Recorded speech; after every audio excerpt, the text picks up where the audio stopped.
Welcome to my channel. তো আজকে আমাদের টপিক চ্যাপ্টার 4 আয়তঘন। আমরা আজকে পরিমিতি স্টার্ট করছি। এই পরিমিতি কিন্তু খুবই ইন্টারেস্টিং একটা টপিক। পার্সোনালি আমার খুব ফেভারিট টপিক ছিল, বিকজ কিছু ফর্মুলা যদি তোমরা মুখস্থ রাখতে পারো বা মনে রাখতে পারো, তাহলে শুধুমাত্র প্রশ্নটাকে বুঝে ছবি এঁকে ফর্মুলার মাধ্যমে খুব ইজিলি সলভ করা যায়। তো আমাদের চ্যাপ্টারের নাম হলো আয়তঘন। তো আমরা আগে একটু ছোট্ট করে দেখে নিই আয়তঘন বা ঘনক এই জিনিসগুলো কি। তো দেখো,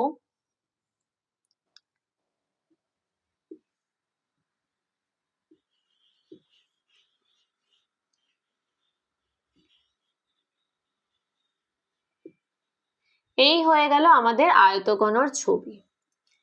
6টি আয়তকার তল দ্বারা সীমাবদ্ধ।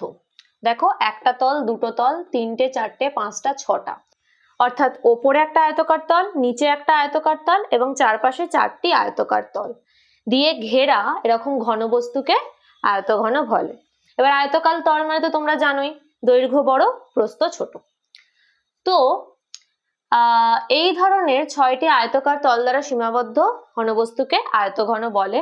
যেমন গোটা ইট, মোটা বই, এই ধরনের জিনিস তোমরা ক্লাস 5-6 ছোটবেলায় অনেক পড়েছো। তো এগুলো নিয়ে আমি আর বেশি যাব না। আর সেম ঘনক কি, 6টি বর্গাকার তল দ্বারা সীমাবদ্ধ ঘনবস্তুকে ঘনক বলে। এই হয়ে গেল আমাদের ঘনক, যেটা কি দিয়ে সীমাবদ্ধ? 6টা বর্গাকার তল দ্বারা। বর্গাকার তল মানে কি? যার দৈর্ঘ্য প্রস্থ সবই সমান, সেটাই আমাদের বর্গাকার তল। তো 6টি বর্গাকার তল দ্বারা সীমাবদ্ধ ঘনবস্তুকে আমাদের ঘনক বলে। এই আয়তঘন বা ঘনক এই সংক্রান্ত বিভিন্ন ঘনবস্তু, যেমন কোনো ড্রাম, কোনো হল ঘর, কোথাও কোনো চৌবাচ্চা, এই ধরনের জিনিস দিয়েই আমাদের এই চ্যাপ্টারে বিভিন্ন অঙ্ক থাকবে। তো যেহেতু আমরা এখানে পড়লাম যে আয়তঘন কি 6টি আয়তকার তল দ্বারা সীমাবদ্ধ সমতলিক ক্ষেত্র, আর ঘনক কি 6টি বর্গাকার তল দ্বারা সীমাবদ্ধ সমতলিক ক্ষেত্র। তো ছোটবেলায় এই আয়তকার তল আর বর্গাকার তল, অর্থাৎ আয়তক্ষেত্র আর বর্গক্ষেত্রের যে কিছু পরিমিতি রিলেটেড ফর্মুলা আমরা পড়েছিলাম, সেগুলো এখানে আমি আরেকবার একটু লিখে দিয়েছি। তোমাদের যদি কারোর জানা না থেকে থাকে বা ভুলে গিয়ে থাকো, তোমরা আরেকবার রিভাইজ করে নিতে পারো, টুকে নিতে পারো। আয়তক্ষেত্রের পরিসীমার ফর্মুলা কি? 2 গুণ দৈর্ঘ্য যোগ প্রস্থ। পরিসীমা থেকে যদি দৈর্ঘ্য বার করতে হয়, তার ফর্মুলা পরিসীমা বাই 2 মাইনাস প্রস্থ। পরিসীমা থেকে যদি প্রস্থ বার করতে হয়, তার ফর্মুলা পরিসীমা বাই 2 মাইনাস দৈর্ঘ্য। এবার ক্ষেত্রফলের ফর্মুলা কি? দৈর্ঘ্য গুণ প্রস্থ। ক্ষেত্রফল থেকে যদি দৈর্ঘ্য বার করতে হয়, তাহলে কি ফর্মুলা? ক্ষেত্রফল ভাগ প্রস্থ। আর ক্ষেত্রফল থেকে যদি প্রস্থ বার করতে হয়, তাহলে তার ফর্মুলা ক্ষেত্রফল ভাগ দৈর্ঘ্য। আর আয়তক্ষেত্রের কর্ণের দৈর্ঘ্য, কর্ণ কি? এই যে এইটা হলো আমাদের কর্ণ, বা এইটা হলো আমাদের কর্ণ। তাহলে আয়তক্ষেত্রের কর্ণের ফর্মুলা কি? √ দৈর্ঘ্য স্কয়ার প্লাস প্রস্থ স্কয়ার। এই হয়ে গেল। সেম বর্গক্ষেত্রে আমরা চলে আসি। যেহেতু ঘনক 6টি বর্গাকার তল দ্বারা সীমাবদ্ধ একটি ঘনবস্তু, তাই বর্গাকার তল অর্থাৎ বর্গক্ষেত্রেরও ছোটবেলার ফর্মুলাগুলো এখানে লেখা আছে। পরিসীমার ফর্মুলা কি? 4 গুণ দৈর্ঘ্য। ঘনকের বর্গক্ষেত্রের যেহেতু দৈর্ঘ্য আর প্রস্থ আলাদা থাকে না, একটাই জিনিস থাকে, সেটা হলো দৈর্ঘ্য। তাহলে পরিসীমার ফর্মুলা কি হয়ে যাবে? 4 গুণ দৈর্ঘ্য। দৈর্ঘ্যের ফর্মুলা কি হয়ে যাবে পরিসীমা থেকে? পরিসীমা ভাগ 4। সেম ক্ষেত্রফলের ফর্মুলা কি? দৈর্ঘ্য স্কয়ার। আবার ক্ষেত্রফল থেকে যদি দৈর্ঘ্য বার করতে হয়, ফর্মুলা হলো √ ক্ষেত্রফল। আর বর্গক্ষেত্রের কর্ণের দৈর্ঘ্যের ফর্মুলা কি? √2 ইন্টু বাহুর দৈর্ঘ্য। হয়ে গেল। এবার একটু ছোট্ট করে আমি পরিসীমা আর ক্ষেত্রফলটা বুঝিয়ে দিচ্ছি, দেন আমি আমাদের মেন টপিকে চলে আসবো, আয়তঘন। তো কোনো কিছুর মানে আয়তকার তল হোক, বর্গাকার তল হোক, বা যে কোনো ছবি হোক, এরকম ধরো কোনো ক্ষেত্র আছে, পরিসীমা মানেই মনে রাখবে এই 4 পাশের দৈর্ঘ্যটা হলো পরিসীমা। এই যে ছবিটা এঁকেছি, এর পরিসীমা কি? এই 4 পাশের দৈর্ঘ্য। পরিসীমা মানেই হলো 4 পাশের টোটাল দৈর্ঘ্য। এই জন্য কোনো আয়তকার বা বর্গাকার ক্ষেত্রের পরিমিতির অঙ্কে যদি এরকম বলা হয় চারপাশে বেড়া দেওয়া হচ্ছে, চারপাশে পাঁচিল দেওয়া হচ্ছে, বা চারপাশ দিয়ে ঘুরে আসা হচ্ছে, এই কথাগুলোর মানেই আমাদের চারপাশের দৈর্ঘ্য বার করতে দিয়েছে। কারণ বেড়া বা পাঁচিল এগুলো তো চারপাশেই দেওয়া হয়, মাঝে নিশ্চয়ই দেওয়া হয় না। তাহলে এই জিনিসগুলোর মানেই হচ্ছে কি আমাদের পরিসীমা বার করতে দিয়েছে। সেম যদি আমাদের ক্ষেত্রফল দেয়, ক্ষেত্রফল মানে কি কোনো ক্ষেত্রের মাঝের এই জায়গাগুলো, মাঝে কতটা জায়গা আছে, যে চিত্রই আমাদের দিয়ে দিই, যদি এই চিত্রটা আমাদের দিয়ে দিয়েছে, ধরো এরকম একটা চিত্র আমাদের দিয়ে দিয়েছে, তাহলে এই মাঝে কতটা জায়গা আছে এটাই হলো আমাদের ক্ষেত্রফল। তাহলে ক্ষেত্রফল কখন বার করতে হতে পারে? ধরো বলা হচ্ছে কোনো ঘরের মেঝেতে টাইলস লাগানো হচ্ছে, কোনো মাঠের মধ্যে ঘাস লাগানো হচ্ছে, তাহলে কতটা জায়গাতে ঘাস লাগাতে হবে, বা কার্পেট বিছানো হচ্ছে ঘরের মধ্যে, কতটা জায়গা জুড়ে কার্পেট বিছানো হবে। তো এই সমস্ত জিনিসগুলোই কি করা হয়, আমরা ক্ষেত্রের মধ্যে করি, সাইড দিয়ে নিশ্চয়ই করি না। তো সেক্ষেত্রে অবশ্যই আমাদের বুঝে নিতে হবে যে আমাদের ক্ষেত্রফল বার করতে হবে। তার মানে পরিসীমা কে আমরা ছোট করে কি বলতে পারি, চারপাশের দৈর্ঘ্য, আর ক্ষেত্রফলকে আমরা ছোট করে কি বলতে পারি, ভেতরের জায়গাটুকু। এবার যেহেতু আমরা 3D পিকচারে চলে এসেছি, আমরা বড় হয়ে গেছি, উঁচু ক্লাসে এখন আয়তঘন, ঘনক এই জিনিসগুলো চলে এসছে, এগুলো আমাদেরকে 3D ইমেজ, এতদিন ছিল 2D ইমেজ, আয়তক্ষেত্র, বর্গক্ষেত্র এগুলো হলো 2D ইমেজ। তো আয়তঘন, ঘনক এগুলোতে তো দৈর্ঘ্য, প্রস্থ, উচ্চতা আরেকটা বিষয় যুক্ত হবে, ক্ষেত্রফল এগুলো তো থাকবেই। আরেকটা নতুন জিনিস, নতুন টার্ম আসবে, সেটা হলো আয়তন। আয়তন কি, এই যে এইটা ধরো আমরা একটা আয়তঘন এঁকেছি, তো এই আয়তঘনটার মধ্যেই পুরো জায়গাটা কতটা জায়গা আছে সেটা আমাদের হয়ে গেল আয়তন। নিচের এইটুকু জমির মধ্যে কতটা জায়গা আছে সেটা হয়ে যাবে ক্ষেত্রফল। কিন্তু বায়ুতেও তো জিনিসটা আছে, শুধু তো মেঝেতে জিনিসটা নেই, যেহেতু 3D ইমেজ, বায়ুর মধ্যেও জিনিসটা আছে। তো জিনিসটার মধ্যে সম্পূর্ণ জায়গা কতটা, সেই পুরো জিনিসটাকে 3D ইমেজে বলা হয় আয়তন। তো এটা আমাদের নতুন আরেকটা বিষয় যুক্ত হবে আয়তঘন এবং ঘনকের ক্ষেত্রে। তাহলে আমরা আয়তন, ক্ষেত্রফল, পরিসীমা সবগুলোই বুঝে নিলাম। এবার নেক্সট আমরা চলে আসব আয়তঘন চ্যাপ্টারের মেন ফর্মুলাগুলোতে।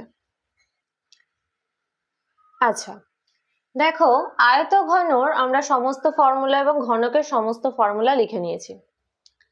আয়তঘনর এখানে ছবি আঁকা আছে। প্রথমত আয়তঘনর দৈর্ঘ্য, প্রস্থ এবং উচ্চতা আলাদা আলাদা হয়। তো দৈর্ঘ্যকে আমরা এখানে ধরে নিচ্ছি a, প্রস্থ b, উচ্চতা c। তাহলে এই অনুযায়ী আয়তনের ফর্মুলা হয়ে যাবে a b c, অর্থাৎ দৈর্ঘ্য ইন্টু প্রস্থ ইন্টু উচ্চতা।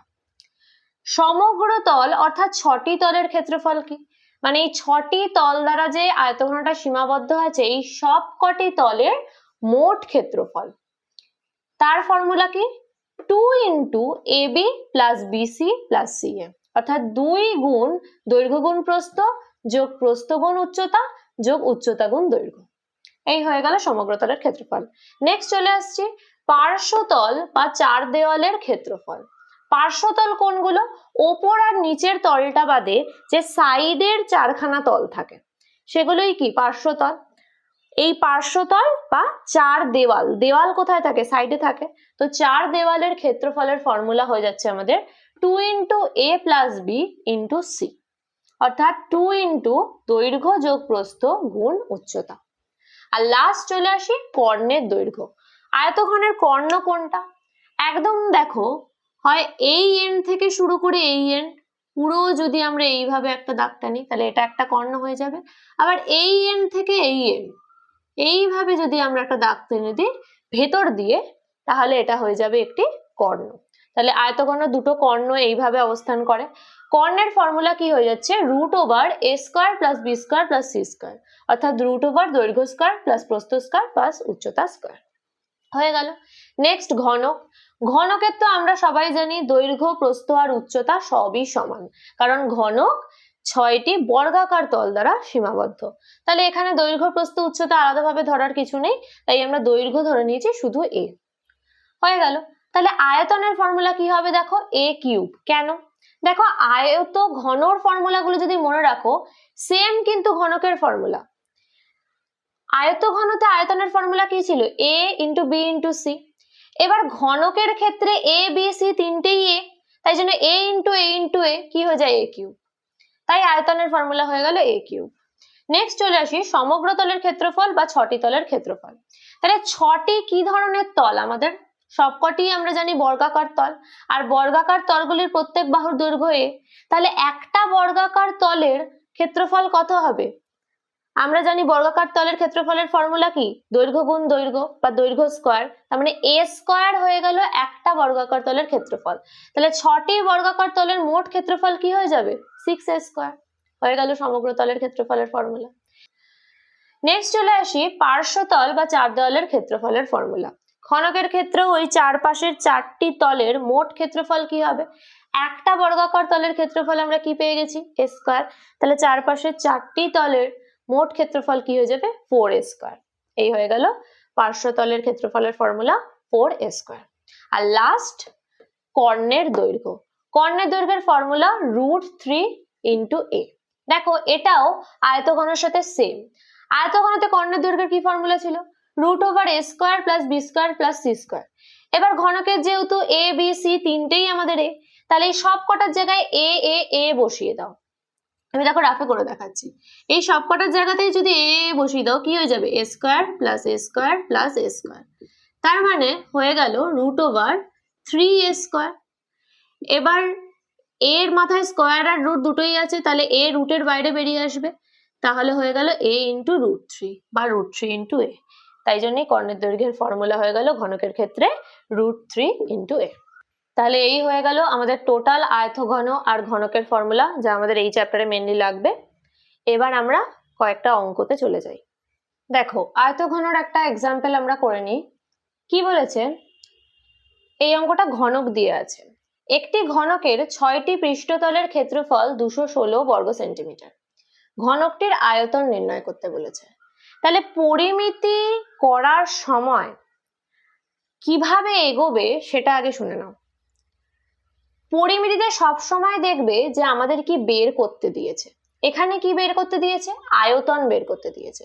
তাহলে আগে মাথার মধ্যে ভাববে যে ঘনকের আয়তনের ফর্মুলাটা কি। ঘনকের আয়তনের ফর্মুলা কি? a³ অর্থাৎ বাহুর কিউব। তার মানে আমাদের আয়তন বের করতে গেলে আগে কি লাগবে? ঘনকের বাহুর দৈর্ঘ্য লাগবে। এবার দেখো আমরা কি ঘনকের বাহুর দৈর্ঘ্য এখানে দেখতে পাচ্ছি না।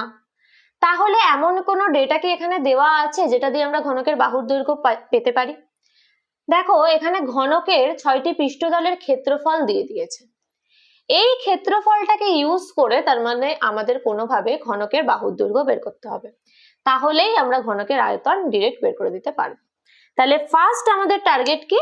ঘনকের বাহুর দৈর্ঘ্য বের করা। তাহলে যেহেতু এখানে ঘনকের বাহুর দৈর্ঘ্য দেওয়া নেই, তাহলে আমরা ধরে নিই ঘনকটির বাহুর দৈর্ঘ্য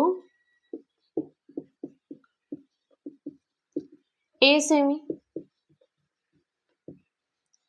সুতরাং 6টি তলের ক্ষেত্রফল কত হবে আমরা জানি, আমরা তো পড়ে এসেছি ঘনকের 6টি পৃষ্ঠতলের ক্ষেত্রফলের ফর্মুলা কি? 6a² বর্গ সেমি। এই আমরা পেয়ে গেলাম ঘনকের 6টি তলের ক্ষেত্রফল। তাহলে আমরা দেখো ঘনকের 6টি তলের ক্ষেত্রফল পেয়েছি 6a², কিন্তু কোয়েশ্চেনে আমাদের 6টি পৃষ্ঠতলের ক্ষেত্রফল দেওয়া আছে 216 বর্গ সেন্টিমিটার, অর্থাৎ এই দুটোই কি সমান। সুতরাং প্রশ্নানুযায়ী 6a² = 216। 6টাকে ওদিকে নিয়ে গেলাম,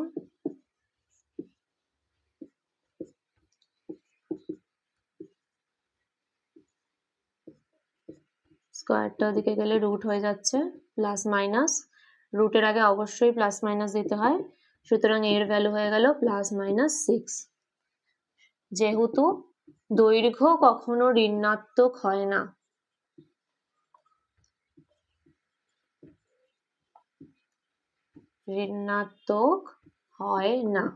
কারণ এখানে দুটো সাইন এসছে 6 এর, প্লাস আর মাইনাস।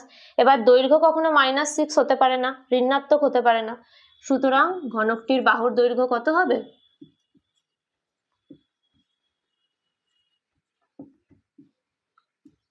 বাহুর দৈর্ঘ্য হয়ে গেল 6 সেন্টিমিটার। তাহলে দেখো এইভাবে আমরা ঘনকটির বাহুর দৈর্ঘ্য পেয়ে গেলাম 6 সেমি। তাহলে এবার আমরা ইজিলি বাহুর দৈর্ঘ্য দিয়ে ঘনকের আয়তন বের করে দিতে পারবো। সুতরাং ঘনকের আয়তন সমান সমান a কিউব ঘন সেমি ইকুয়াল টু 6 কিউব ঘন সেমি ইকুয়াল টু হয়ে গেল আমাদের 216 ঘন সেমি। তাহলে আমাদের ঘনকের আয়তনও কত বেরিয়ে গেল? 216 ঘন সেমি। তাহলে সবসময় মনে রাখবে পরিমিতির যে কোনো অঙ্কের ক্ষেত্রে আমরা আগে দেখব আমাদের কি বার করতে দিয়েছে, আর সেটা বার করার জন্য আমাদের কি কি লাগবে সেগুলো যদি কোয়েশ্চেনে দেওয়া থাকে তাহলে তো খুবই ভালো, ডিরেক্টলি বেরিয়ে যাবে। আর যদি সেগুলো না দেওয়া থাকে সেগুলো কিভাবে বের করতে পারি সেটা আমাদের ভাবতে হবে। যে ডেটাগুলো দেওয়া আছে সেগুলো দিয়ে কি আমি সেটা বের করতে পারবো? যদি না পারি সেটা বের করতে যা যা লাগবে সেগুলো আবার কি আমি ওই ডেটা দিয়ে বের করতে পারবো? এইভাবে পেছন থেকে ভাবতে ভাবতে যেতে যেতে দেখবে একটা একটা করে আস্তে আস্তে আমাদের এলিমেন্ট বেরিয়ে যাবে আর আমরা ফর্মুলায় ফেলে আসল অ্যান্সারটা পেয়ে যাব। তো আজকে এই অবধিই থাক।